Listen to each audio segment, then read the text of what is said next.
கொடுப்பாங்க. இந்த தேர்தல் பத்திரத்துல என்னென்ன டீடைல்ஸ் இருக்கும்? இந்த தேர்தல் பத்திரத்தை யார் வாங்குறாங்களோ அவங்கள பத்தின டீடைல்ஸ் எதுவுமே இருக்காது. அவங்கள பத்தின டீடைல்ஸ் எல்லாமே ரகசியமா தான் வைக்கப்படும். அதாவது எஸ்பிஐ பேங்க்ஸ்க்கு மட்டும் தான் இந்த டீடைல்ஸ் தெரியும். வேற யாருக்குமே இந்த டீடைல்ஸ் கொடுக்க மாட்டாங்க.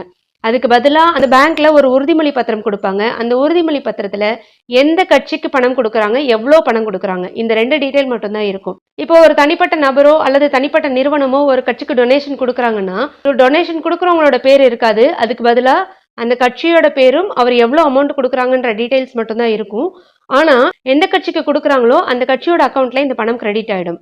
இந்த கட்சி பணம் கிரெடிட் ஆன 15 நாளுக்குள்ள அந்த பணத்தை வித்ட்ரா பண்ணணும். சப்போஸ் பண்ணல அப்படின்னா அந்த பணம் அப்படியே ஹோல்ட் பண்ணிடுவாங்க. அந்த கட்சியால அந்த பணத்தை வித்ட்ரா பண்ண முடியாது. இந்த தேர்தல் பத்திர திட்டமுறையை 2017 அறிமுகப்படுத்தி 2018 அமல்படுத்தினாங்க பிஜேபி அரசு. 2019 ஒரு சட்ட திருத்தத்தையும் கொண்டு வந்தாங்க. அது என்ன திருத்தம் அப்படின்னா 2018க்கு